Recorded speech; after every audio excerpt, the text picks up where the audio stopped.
Hello student, study studio 2.0-তে তোমাদের স্বাগতম। কেমন আছো সবাই? আশা করি সবাই ভালো আছো। টাইটেল এবং থাম্বনেল দেখে বুঝতে পারছো আজ আমরা কোন টপিক নিয়ে আলোচনা করতে যাচ্ছি। এই টপিকটি সংখ্যা পদ্ধতি সিরিজের দ্বিতীয় পার্ট। আমরা গত ভিডিওতে রোমান সংখ্যা পদ্ধতি নিয়ে আলোচনা করেছিলাম। তোমরা যদি আমাদের এই সিরিজের প্রথম ভিডিওটি না দেখে থাকো তবে উপরে আই বাটনে অথবা ভিডিও ডিসক্রিপশনে লিঙ্ক দেওয়া আছে, তোমরা ভিডিওটি প্রথমে দেখে নিও। স্টুডেন্ট, এই ভিডিওটি শুরু করার আগে তোমাদের কাছে একটি অনুরোধ রইল। আমাদের ভিডিও যদি তোমাদের ভালো লাগে তবে ভিডিও শেষে কমেন্ট করে জানাবে এবং এই ভিডিওটিকে শেয়ার করবে। স্টুডেন্ট, আজকের ভিডিওতে আমরা বাইনারি সংখ্যা পদ্ধতি সম্পর্কে জানব। তাহলে আর দেরি না করে ভিডিওটা শুরু করা যাক। বাইনারি সংখ্যা পদ্ধতি কি? কম্পিউটার কিভাবে বাইনারি সংখ্যা পদ্ধতি ব্যবহার করে?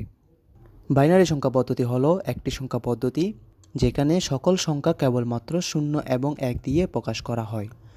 দুইটি মাত্র অঙ্ক ব্যবহার করা হয় বলে এই পদ্ধতিকে দ্বিমিক সংখ্যা পদ্ধতিও বলা হয়। এই সংখ্যা পদ্ধতির ভিত্তি 2। ডিজিটাল ইলেকট্রনিক যন্ত্রপাতির লজিক গেটে এই সংখ্যা পদ্ধতির ব্যাপক প্রয়োগ রয়েছে। কম্পিউটার প্রোগ্রামিং এবং ওয়েবসাইট এবং কম্পিউটার স্ক্রিনে চিত্র বা ভিডিও দেখানোর ক্ষেত্রেও ব্যাপকভাবে এই সংখ্যা পদ্ধতি ব্যবহৃত হয়। তাছাড়া প্রায় সকল আধুনিক কম্পিউটারে বাইনারি সংখ্যা পদ্ধতি ব্যবহার করা হয়। বাইনারি পদ্ধতিতে প্রতিটি অঙ্ককে বিট বলা হয়। সাধারণত 4টি বিট সমন্বয়ে একটি বাইট গঠিত হয়। বাইনারি সংখ্যা পদ্ধতি হলো পজিশনাল নোটেশন সিস্টেমের একটি উপসেট। এই সিস্টেমে সংখ্যা দুটির ক্ষমতার পরিপ্রেক্ষিতে প্রকাশ করা হয়। একটু সহজভাবে বলতে গেলে শুধুমাত্র 0 ও 1 এই দুইটি অঙ্ক নিয়ে যে সকল সংখ্যা গঠন করা হয় তাদেরকেই বাইনারি সংখ্যা বলে। আমরা যে সংখ্যা পদ্ধতি আমাদের দৈনন্দিন জীবনে ব্যবহার করে থাকি তা হলো দশমিক সংখ্যা পদ্ধতি, কিন্তু কম্পিউটারের সার্কিট সহ অন্যান্য হিসাব নিকাশের ক্ষেত্রে বাইনারি সংখ্যা ব্যবহার করা হয়, ফলে সার্কিট গঠন সহজ হয়। তবে আমরা কম্পিউটারে সবসময় ডেসিমেল সংখ্যাই ইনপুট হিসাবে দিই, যেমন 4+3। তখন কম্পিউটার তা প্রক্রিয়াকরণের মাধ্যমে বাইনারি সংখ্যায় পরিণত করে এবং গাণিতিক কাজ করে। আবার আউটপুট দেওয়ার সময় যোগফলকে ডেসিমেলে রূপান্তরিত করে যাতে আমরা তা বুঝতে পারি। কি কঠিন মনে হচ্ছে? তাহলে একটি উদাহরণ দেখে বিষয়টা আরও ক্লিয়ার হয়ে নিই। যেমন আমাদের সংখ্যা পদ্ধতি অর্থাৎ দশমিক সংখ্যা পদ্ধতি ব্যবহার করে কম্পিউটারকে নির্দেশ করলাম 4+3 এর যোগফলটি বের করে দিতে। এক্ষেত্রে কম্পিউটার কি 4+3 এর যোগফলটি বের করতে পারবে? তোমার কি মনে হয়? আমরা আগে জেনেছি যে কম্পিউটার 0 এবং 1 ছাড়া কোনো সংখ্যাই বুঝে না।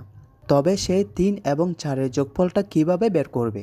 এখানে কম্পিউটার প্রদত্ত দশমিক সংখ্যাগুলিকে প্রক্রিয়াকরণের মাধ্যমে বাইনারিতে রূপান্তর করবে, অর্থাৎ কম্পিউটার 4কে 100 এবং 3কে 11 হিসেবে ধরে নেবে। এরপর 100 এবং 11 যোগ করে বাইনারিতে 111 পাবে এবং এই ফলাফলটিকে দশমিক সংখ্যা পদ্ধতি 7 হিসাবে প্রদর্শিত করবে। একটু সংক্ষেপে বিষয়টা দেখে নিই।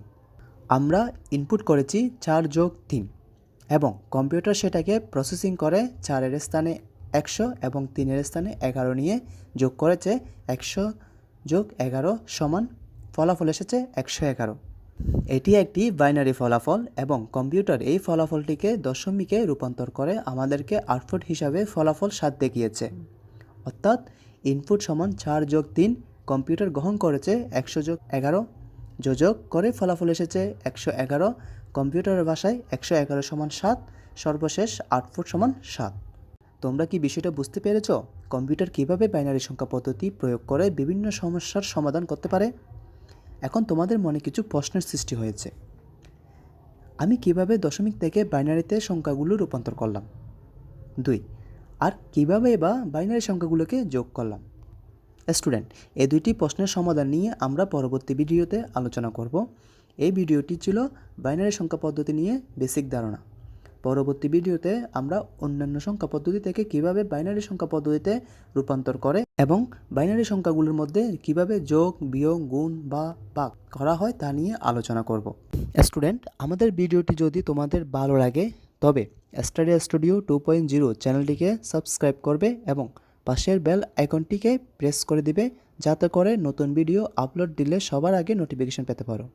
আজকের ভিডিও এ পর্যন্ত। সবাই ভালো থাকবে এবং সুস্থ থাকবে। ধন্যবাদ।